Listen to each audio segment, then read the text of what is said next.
제가 많은 인생을 산 거는 아니지만요. 갈수록 설레이는 일들이 좀 줄어드는 것 같아요. 이제 5월은 가정의 달이잖아요.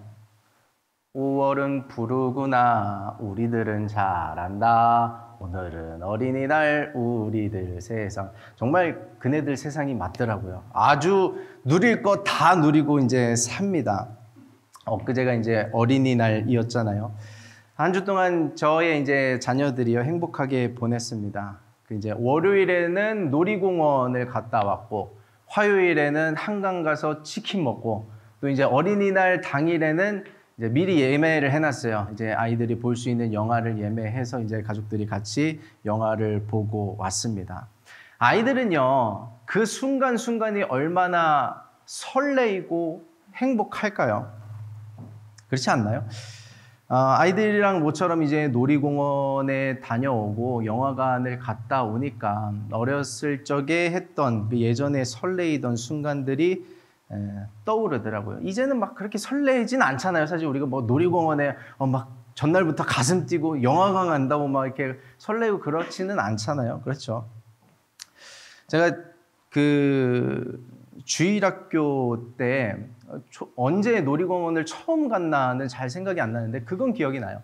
저희 어머니께서 공교롭게도 오늘 저희 어머니가 아버지가 이제 예배 함께 하고 계신데 어머니께서 그 주일학교 교사를 하셨어요. 그래서 이제 주일학교 교사를 하실 때 그 만약에 이제 중등부에서 놀이공원을 간다 그러면 저를 이렇게 데려가셨거든요. 제 기억에는 아마 이제 제가 유치부 때는 유치부 교사를 하셨고 유년부 때는 유년부 교사를 하셨고 그게 눈치가 보이셨는지 조금 고등부에 미리 가 계셨다가 저를 고등부에서 맞이해 주셨던 것 같은 느낌, 어딜 가나 어머니가 계셨던 것 같은 그런 느낌이었는데 그렇게 놀이공원에 갔던 그 설레임이 아직 기억에 나요. 저는 이제 혼자 줄을 서서 타고 어머니 이제 무서워서 못 타시니까 뭐 그런 것들 이제 재밌었습니다. 그리고 이제 중등부 때랑 고등부 때는 저는 이제 영화 보는 거를 좋아했거든요. 그리고 그 당시에 한국 영화가 붐을 막 일으킬 때가 있었어요. 그래서 주일 예배가 끝나면 친구들이랑 이제 영화관을 가는 그런 이제 즐거움이 있었습니다.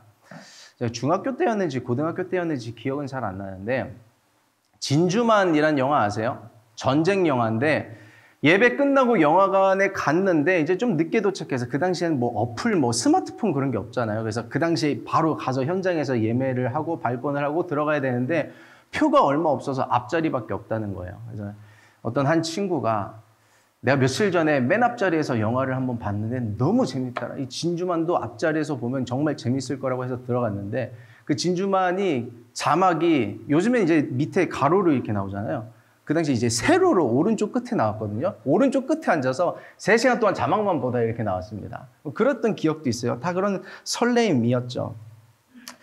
또 어떤 설레임이 있나 한번 생각을 해봤습니다. 잊었던 설레임. 제가 이제 아내, 첫사랑인 제 아내를 이제 만나고 말이라도 첫사랑이라도 해야겠죠. 어떻게 하겠어요. 아내를 만나고 같이 놀이공원 가고 영화관 가고 했던 그 모든 순간들 그런 설레임이 있었습니다. 그리고 이제 첫 아이를 임신했을 때 이제 하준이가 엄마 뱃속에 이제 임신했다는 그 소식을 들었을 때 굉장히 설레었죠. 그리고 이제 아이가 이제 딱 태어나왔을 때 여러분 우리가 이제 교회에서 그 아이 사진들을 보면 사실은 이제 씻겨주고 이제 뽀송뽀송하게 만들어서 나오는 거잖아요. 근데 엄마 뱃속에서 바로 나왔을 때는 사실 좀 놀랬어요. 우리 고모들이랑 얼굴이 똑같이 생겨가지고 제 고모들이랑 얼굴이 땡땡 해가지고 머리 꼬불꼬불하고 그런 모습이 있었는데 이게 그래도 제 자식이잖아요. 너무 이제 설레이는 거예요. 이제 그 산후조리원 있기 전에 이제 입원실에 있을 때 이제 분유를 타러 가는 시간도 아까워서 빨리 이제 하준이를 보러 가고 싶은 그런 설레임이 있었습니다. 근데 이제는 그런 설레임은 없죠. 사실 오늘도 어김없이 치고받고 싸우는 그 두 아들내미를 보고 있노라면 언젠가는 사랑구실 하겠지 하는 그런 마음이 이제 가득하게 됩니다. 그래서 수많은 설레임의 순간들이 있었겠지만요. 무엇이든 반복이 되다 보면 어떻게 돼요? 익숙해집니다. 그리고 친숙해져요. 그리고 그렇게 무뎌지게 됩니다. 저는요, 예배도 마찬가지라고 생각해요. 예배도 그럴 수 있다고 생각을 합니다. 여러분, 예배가 설레었던 순간이 있나요?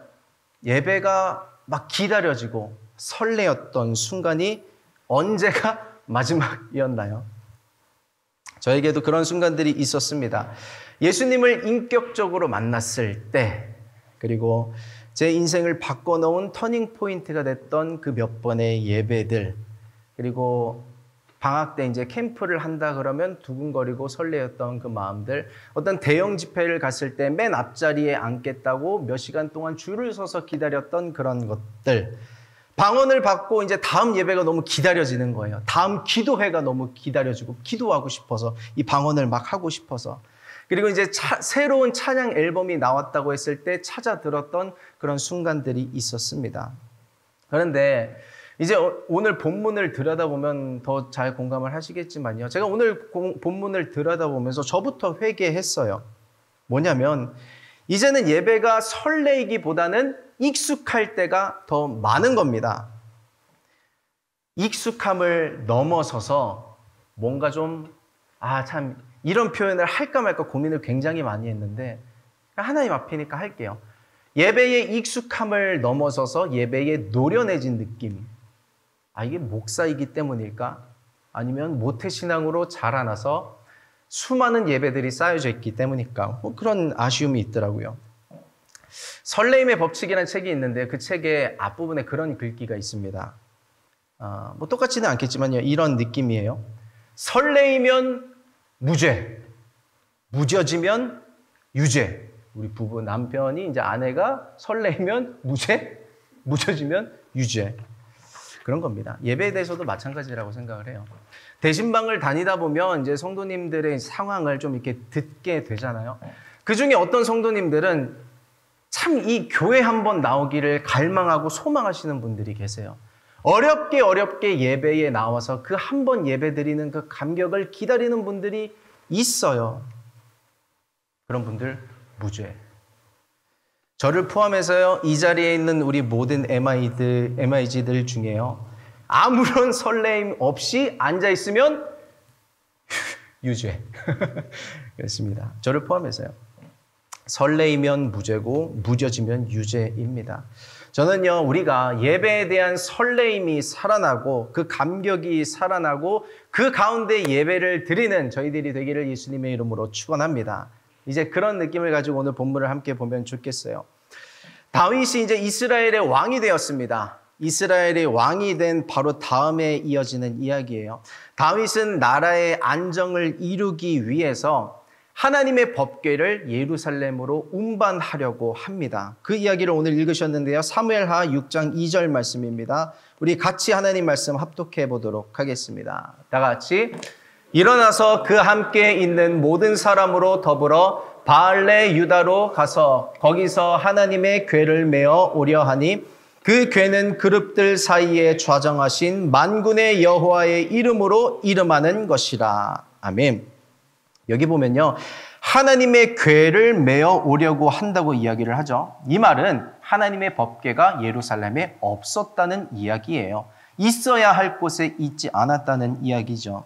왜 그러냐면은 70년 전에 블레셋과의 전쟁이 있을 때 하나님의 법궤를 빼앗겼어요.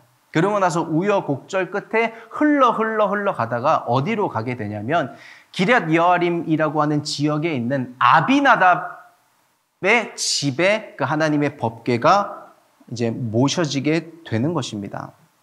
오늘 이제 바알레 유다가 이 2절에 있는 바알레 유다가 기럇 여아림과 똑같은 곳이에요. 하나님의 법궤는 뭐를 상징하나요? 하나님의 법궤는 이스라엘 백성들에게 있어서는 굉장히 중요했던 거예요. 하나님의 임재를 상징하는 하나님 그 자체와 다를 바 없는 그만큼 소중했던 법궤였는데 지금 그 수도에서 다윗성에서 모시지를 못하고 있었던 것이었습니다. 그래서 하나님의 백성된 언약 공동체 이스라엘에게는 그게 너무나 중요했던 거예요. 그래서 예루살렘으로 이제 법궤를 옮겨오려는 다윗의 결정은 종교적으로도 그렇고 정치적으로도 그렇고 굉장히 여러 가지 이득을 볼 수 있는 다윗으로서는 굉장히 중요한 정책이었습니다. 다윗의 의도가 좋았어요. 그런데 그 과정 중에 뜻하지 않은 사고가 일어나게 됩니다. 오늘 본문 3절과 6절, 7절 말씀인데요. 우리 같이 하나님 말씀 합독하도록 하겠습니다. 다 같이. 저희가 하나님의 궤를 새 수레에 싣고 산에 있는 아비나답의 집에서 나오는데 아비나답의 아들 우사와 아요가 그 새 수레를 모니라. 저희가 나곤의 타작마당에 이르러서는 소들이 뛰므로 우사가 손을 들어 하나님의 궤를 붙들었더니 여호와 하나님이 우사의 잘못함을 인하여 진노하사 저를 그곳에서 치시니 저가 거기 하나님의 궤 곁에서 죽으니라. 아멘. 이제 법궤를 수레에 실어 나르는 도중에요. 수레를 끌던 소들이 날뛰기 시작하는 것입니다. 호송을 책임지던 사람이 누구였냐면 그 아비나답의 아들 우사와 아효였어요. 그 중에 우사라고 하는 사람이 수레에서 법궤가 떨어지려고 하니까 어떻게 하겠어요? 여러분 같으면 잡겠어요? 안 잡겠어요? 잡겠죠. 안 잡는 게 이상하겠죠. 잡을 거예요. 그렇게 법궤를 붙잡았다가 하나님의 진노로 죽게 됩니다. 여기에는요 2가지 문제가 있습니다. 뭐냐면 첫 번째는 하나님의 법궤는 하나님께서 정해놓으신 이동하는 방법이 있거든요. 뭐냐면 수레에 실어서 이동하면 안 돼요. 그 법궤에 고리가 있고 그 고리에 봉을 양쪽에다 연결시켜서 레위 지파가 들고 옮겨야 합니다.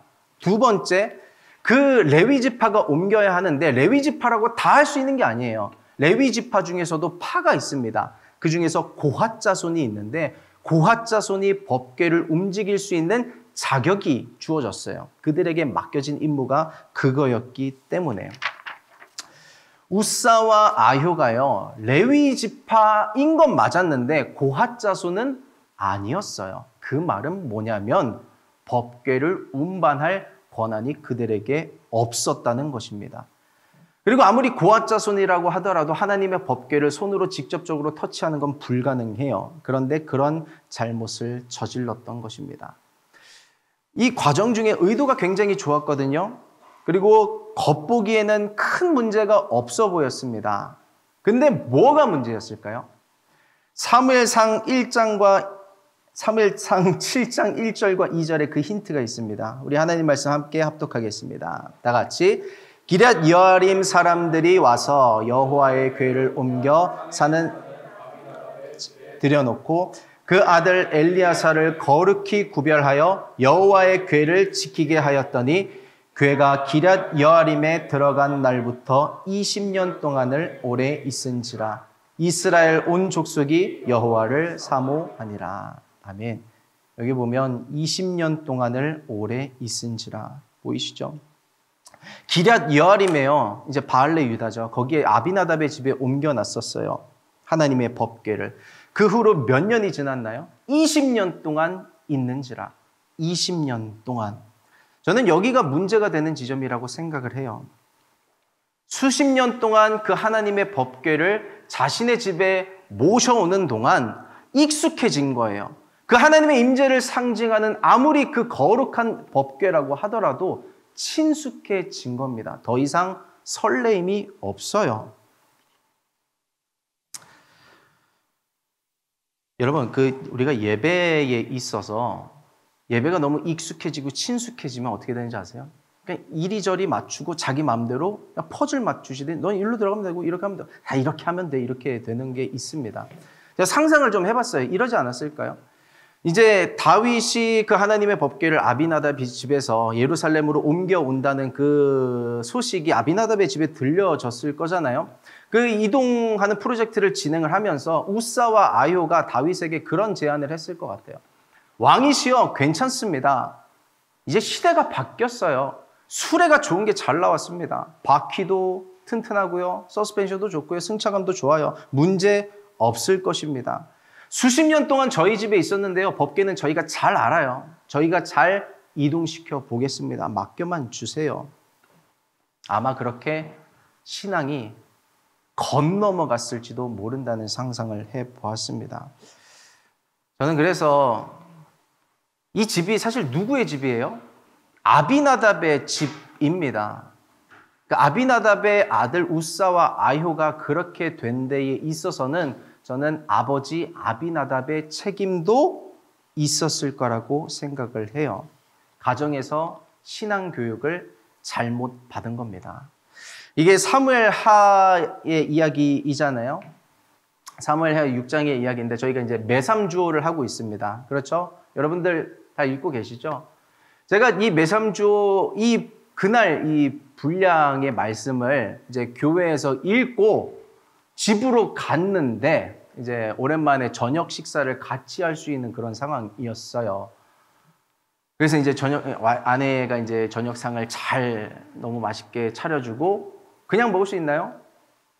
식사 기도를 하고 이제 먹어야 되는데, 자, 이제 우리 다 같이 오랜만에 가족끼리 식사를 하니까 우리 기도하고 밥 먹자 하는데, 우리 이제 둘째 아들 하민이라는 아이가 있습니다. 이제 제 두 눈을 똑바로 이렇게 쳐다보고 있는 거예요. 그게 뭐냐면은, 저는 이러고 기도할래요가 아니라, 나는 네가 기도를 하든 말든 상관 안 할래요 라는 태도였어요. 너는 기도하세요. 나는 그냥 있을게요. 그런 태도에서 마침 저는 이 본문을 읽고 갔어요. 냅둘 수가 없는 거예요. 제가 이게 아이들이 얘가 6살이거든요. 이렇게 교육하는 데 있어서 잔소리를 잘 안 하는 편이에요. 왜냐하면 사람은 잔소리로 변하지 않는다는 주의이기 때문에. 그래서 때 되면 알아서 변하겠지라는 생각이 있어서 잘 이렇게 상관을 안 합니다.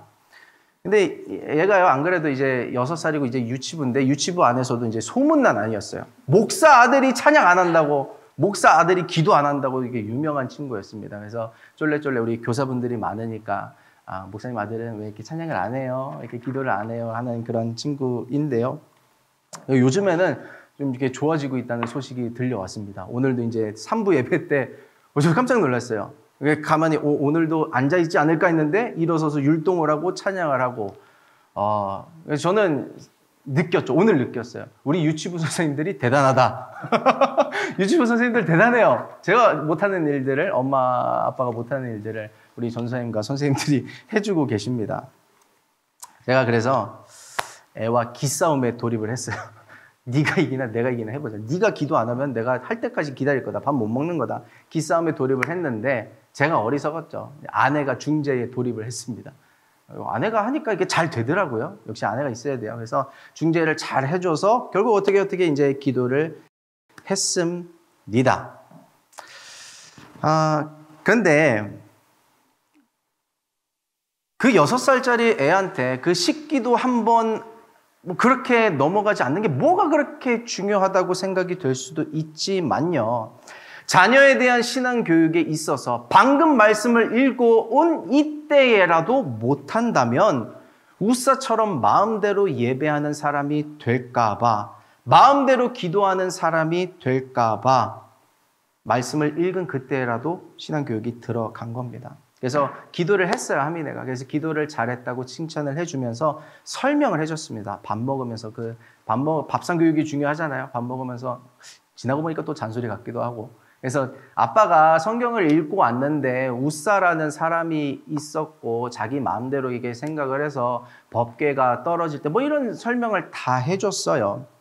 그래서 아빠는 너희들이 나중에 마음대로 예배하는 사람이 되지 않았으면 좋겠어서 했던 거야.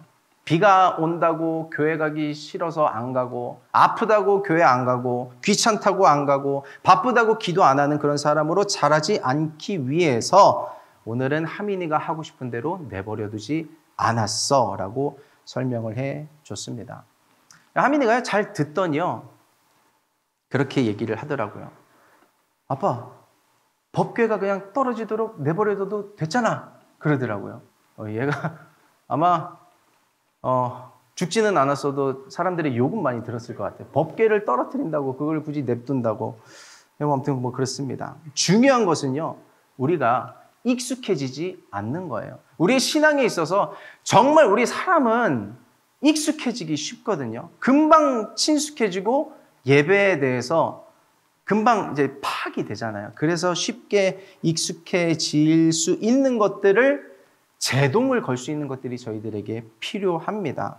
하민이가 기도 안 하는 것을 한번 제동을 걸어주는 것처럼 그런 때가 필요해요.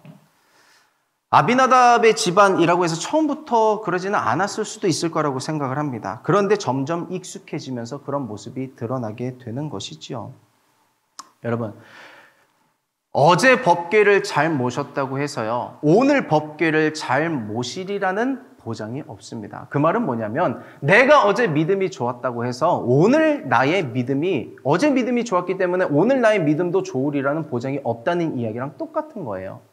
그러므로 우리는 늘 하나님 앞에서 설레이는 마음, 두근거리는 마음을 갖고자 노력하는 태도가 중요할 줄 믿습니다. 하나님 앞에서 익숙함을 벗어버리고 늘 새로운 마음으로 예배하고자 하는 태도가 저와 여러분들이 있게 되시기를 예수님의 이름으로 축원합니다. 익숙해지면 건너가는 거예요. 사울이 그러다가 망했잖아요. 사무엘을 기다려야 하는데 전쟁 앞에서 자기가 그냥 집례를 해버리는 겁니다. 예배를. 그래서 하나님께 꾸중을 듣죠. 순종이 제사보다 낫고 듣는 것이 순양의 기름보다 나으니라. 여러분, 우리의 신앙이, 우리의 어떤 예배 태도의 습관이 적당하게 건너가지 않는 은혜가 있게 되시기를 예수님의 이름으로 축원합니다. 아멘. 그렇게 예배에 대해서 익숙해지는 것, 하나님에 대해서 익숙해지는 것이 깊게 들어가면 그게 영적인 권태기가 될 수 있어요. 그래서 영적 권태기에 있던 그런 예배에 익숙해진 상태에 있던 어떤 경우에 있다면 다윗에게서 우리 한번 배워보기를 소망해 봅니다. 우리 사무엘하 6장 16절 말씀 우리 같이 하나님 말씀 합독하도록 하겠습니다. 다 같이. 여호와의 궤가 다윗성으로 들어올 때에 사울의 딸 미갈이 창으로 내다보다가 다윗 왕이 여호와 앞에서 뛰놀며 춤추는 것을 보고 심중에 저를 업신여기니라. 아멘. 법궤가 다윗성에 들어올 때 다윗의 태도였죠. 들어올 때 너무 기뻐서 춤추는 것입니다. 우리 이거 잘 알고 있죠. 그래서 찬양도 있습니다. 나는야 다윗처럼 춤을 출 거야. 많이 있습니다. 그런데 제가 이 본문을 다시 보면서 그런 생각을 해봤어요. 만약에 아무런 사고도 없이 다윗의 그 하나님의 법궤가 다윗성으로 들어왔다면 그 과정 중에서 그냥 별일도 없이 그 베레스 후사 그런 사건 없이 그냥 하나님의 법궤가 스무스하게 쭉 들어왔다면 그때도 다윗이 이랬을까 하는 생각을 해봤어요. 근데 다윗이 그 사고를 목격한 거예요. 두 눈으로 봤어요. 그때 다윗의 반응입니다. 우리 사무엘하 6장 9절에서 10절 말씀 우리 같이 읽어볼게요. 다 같이. 다윗이 그날에 여호와를 두려워하여 가로되 여호와의 궤가 어찌 내게로 오리요 하고 여호와의 궤를 옮겨 다윗성 자기에게로 메어 가기를 즐겨하지 아니하고 치우쳐 가드 사람 오벳 에돔의 집으로 메어 간지라. 아멘. 다윗이 그걸 보고 두려워했어요. 그래서 이 하나님의 궤가 어찌 내게로 오리요 하고 옆으로 이제 디투어 시키는 겁니다. 오벳 에돔의 집으로 보낸 거예요. 오벳 에돔의 이야기는 조금 이따가 더 하겠습니다. 제가 그 사고 한가운데서요, 다윗의 입장을 한번 생각을 해봤습니다. 다윗에게요, 잘못이 없었을까요? 그냥 레위 지파가 알아서 하게끔 했으면 됐었을까요? 저는 아니라고 생각을 해요. 왕이잖아요. 잘 준비를 했어야 하지 않을까요? 그 프로젝트를 진행하는 데 있어서 레위 지파 여러 가지 장로들의 그런 어떤 여러 가지 검증을 거치고 정말 수레에 옮기는 것이 맞는지, 그리고 우사와 아효가 움직이는 게 맞는 것인지 절차를 검증을 했어야 하지 않을까요? 그걸 다윗조차도 뛰어넘은 것입니다. 그래서 어쩌면 다윗의 모든 책임을 지고 있는 그 다윗의 실수가 우사라고 하는 사람을 죽인 것은 아닐까라는 생각이 드는 것입니다.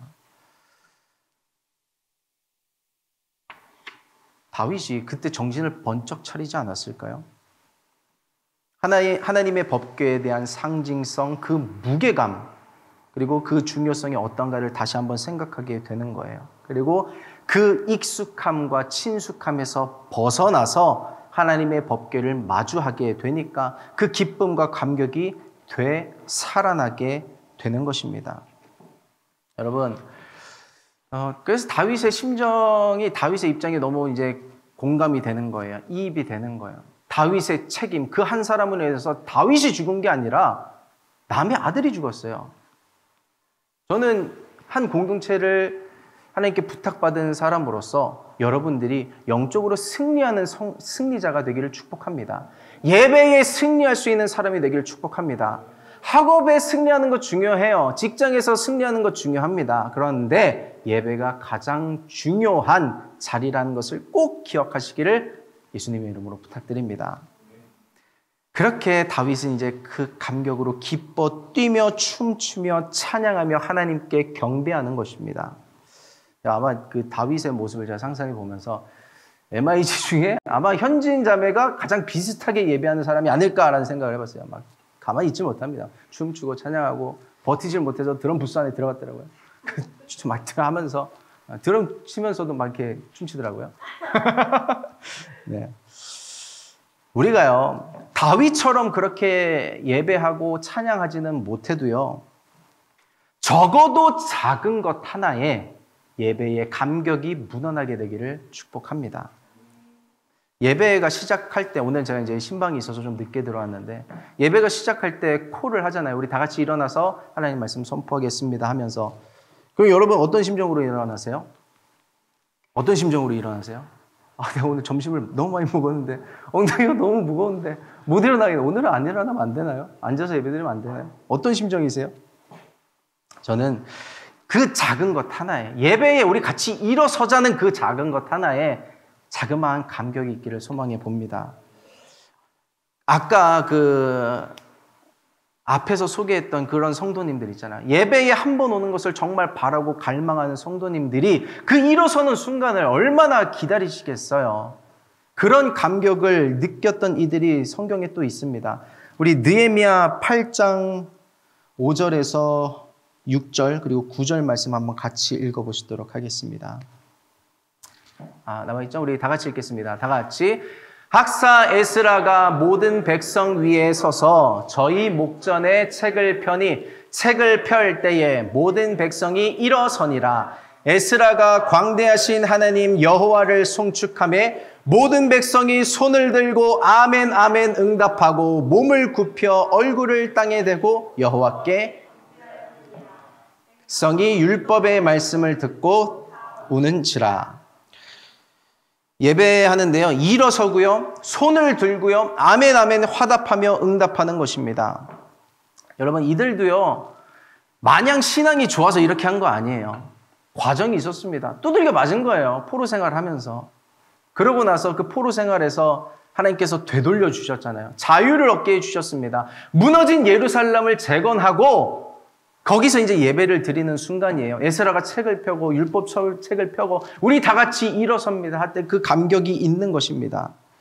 그 은혜가 이제 체험이 되는 거예요. 그 은혜 앞에 예배하는 것입니다. 그 일어설 때의 느낌이 어땠을까요? 지긋지긋한 70년 동안의 포로 생활을 마치고 우리에게 자유를 주신 하나님의 그 은혜에 대한 감격, 손을 들 때의 그들의 마음, 아멘 하는 그들의 태도. 그래서 제가 예배 때 요즘 그런 얘기 자주 하잖아요. 우리 아멘 합시다, 아멘 합시다. 그런 거예요. 예배에 대한 감격을 그 안에서 그런 도구로, 통로로서 우리가 좀 회복하자는 그런 이야기인 것입니다. 또 한 가지 이야기하는 게 뭐예요? 9절에 말씀을 듣고 다 우는지라. 이게 예배 때요, 감격이 있어도 안 우는 사람들이 있습니다. 특히 남자들. 예배 때 감격이 있어도요, 안 울어요. 이게 제 얘기였기 때문에 말할 수 있는 것입니다. 앞에서 말했던 일어서는 거, 손 들고 찬양하고 예배하고 아멘 하는 거, 우는 거, 이게 다 왜 안 되냐면 체면 때문에 그래요. 체면 때문에 안 되는 거예요. 체면 때문에 힘듭니다. 특히 남자들이 그런 게 더 있잖아요. 그래서 제가 한 가지 제안을 해봅니다. 주일에 못하겠으면 집에 가서 해보세요. 기도의 골방에서 자기가 예배드릴 수 있는 곳에서 기도할 수 있는 곳에서 하나님의 그 은혜에 대한 감격을 회복해 보시고 혼자 집에서 손 들고 혼자 아멘 해보고 혼자 그렇게 울어보세요. 집에서라도. 어제 제가 신방 갔다 왔거든요. 수술을 최근래에 굉장히 한 7번 넘게 하신 분이세요. 그 분이 저한테 그런 말씀하시더라고요. 목사님, 제가 재활을 잘 안 해서 수술하고 재활을 잘 했으면 몸이 좀 많이 좋아졌을 텐데 재활을 잘 안 해가지고 몸이 아직 좀 힘들어요. 그런 말씀을 하시더라고요.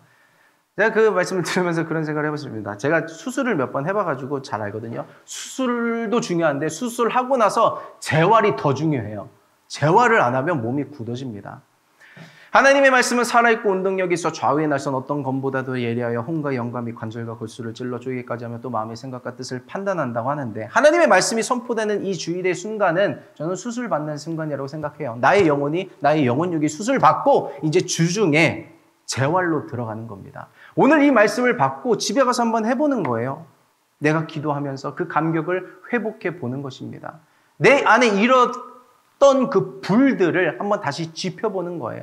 여기서는 여러 가지 보이는 사람들, 환경들, 여건들 때문에 체면 때문에 힘들다면 혼자서 체면 차릴 필요가 없잖아요. 그렇게 집에서 한번 해보는 것입니다. 주중에 이 말씀을 곱씹지 않으면 소용이 없어요. 제가 오늘 좀 늦게 들어왔는데 오늘 평소에 우리 대표 기도하는 형제 자매님들이 그런 기도 많이 하지 않아요? 오늘 오성훈 목사님 입술에 기름 부어주시고 오늘 선포되는 말씀 우리가 한 주간 살아갈 수 있는 힘이 되는 말씀 되게 해주세요. 그렇게 기도하는 건 좋아요. 그렇게 기도하는 건 좋은데 한 주 동안 그 말씀을 곱씹지 않으면 소용이 없는 거예요. 수술 받고 방치하는 겁니다. 그렇게 굳어지는 거예요. 내가 바뀌어야 되는 건 알겠는데 굳어지면 그게 더 힘든 거예요. 재활이 안 되면.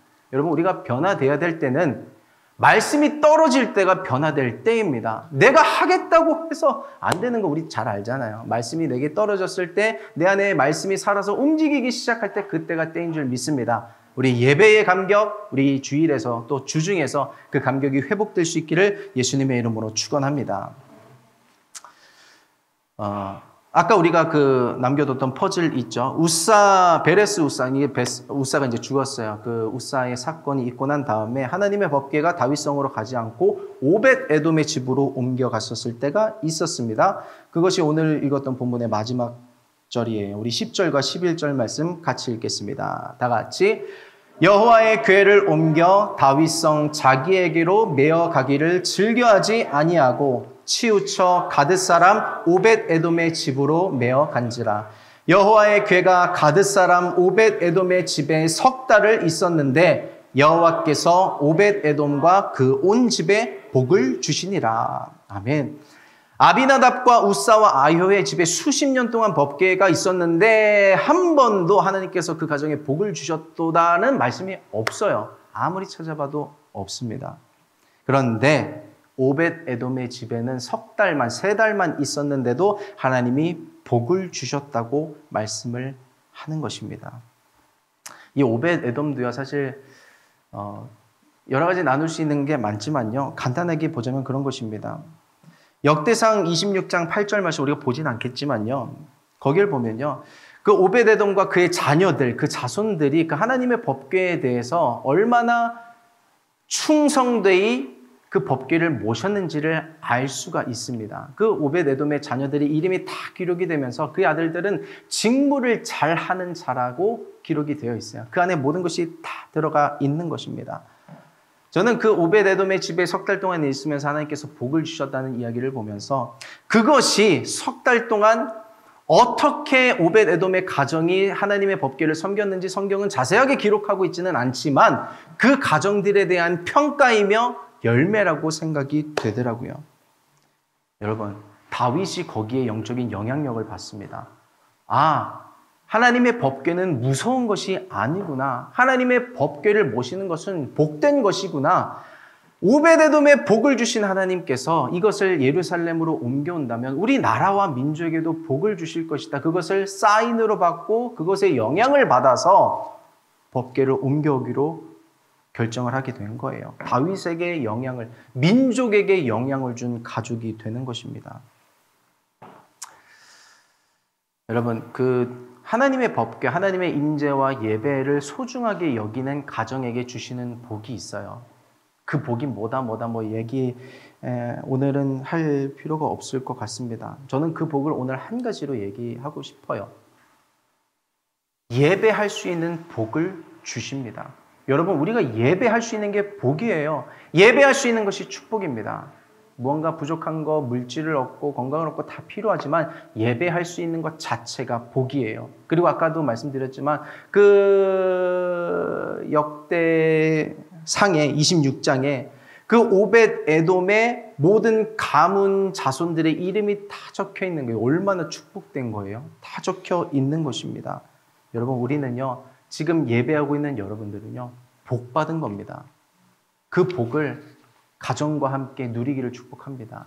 가정의 달이잖아요. 아비나답의 가문이 될 것인가? 오벳에돔의 가문이 될 것인가? 우리 가문은 복받는 가문. 여러분들의 가문과 가정은요, 예배하는 복받는 가정 되시기를 예수님의 이름으로 축복합니다. 우리 아까 읽었던 16절 말씀인데요. 이거를 잠시 살펴보도록 하겠습니다. 우리 16절 말씀 다시 한번 읽어볼게요. 밑줄 친 부분을 자세히 한번 보시겠어요? 우리 다 같이 읽겠습니다. 여호와의 궤가 다윗성으로 들어올 때에 사울의 딸 미갈이 창으로 내다보다가 다윗 왕이 여호와 앞에서 뛰놀며 춤추는 것을 보고 심중에 저를 업신여기니라. 아까 저희가 읽었을 때는 다윗에 좀 포커스를 맞춰서 봤고, 이번에는 미갈에 맞춰서 잠깐만 볼게요. 여기 보니까요, 사울의 딸 미갈이 창으로 내다보다가 라는 부분이 있습니다. 여러분, 창이 어떻게 생겼어요? 네모나게 생겼죠? 보통은 창으로 내다보는 거예요. 궁에서 사울의 딸 미갈이, 사울의 딸이란 표현에도 여러 가지가 있겠지만 그 창을 제가 이렇게 그려봤거든요. 요즘 시대랑 똑같아요. 우리 코로나를 지나면서 온라인으로 예배드릴 때 뭐로 예배드려요? 앞에 모니터 보고 예배드리잖아요. 창으로 예배드리면서 우리는 거기에 또 익숙해졌어요. 거기에 또 친숙해지면서 놓쳐버린 것들이 굉장히 많이 있을 거예요. 또 거기에 편리를 누리는 것들이 굉장히 많이 있을 거라고 생각합니다. 많은 절차가 간소화되기도 했고요. 많은 것이 달라지기도 했습니다. 여러분, 우리가 여기에서 놓치고 있었던 것은 무엇이 있을까 한번 생각을 해보면 좋겠어요. 그리고 신앙생활을 오래 하는 동안에 익숙해진 것들, 모태신앙이면 모태신앙대로 또 뭐 몇 년이 됐던 간에 우리가 이 신앙과 예배를 드리는 것이 익숙해짐으로 말미암아 건너먹어가고 있었던 부분은 있지 않은지 점검해 보시기를 축복합니다. 그 은혜와 그 감격이, 그 감사가 우리 하나님 앞에서 회복되기를 예수님의 이름으로 축복합니다. 우리 여러분들에게 신앙을 물려준 부모님이 계시다면 부모님께 감사하시고요. 또 아직 우리 부모님이 신앙생활 안 하고 계시다면 그 부모님을 전도하고 그 영혼 구원을 위해서 기도하기를 축원합니다. 그것이 저 여러분들에게 있어서 최고의 효도가 될 줄 믿습니다. 우리 같이 찬양하고 기도하도록 하겠습니다.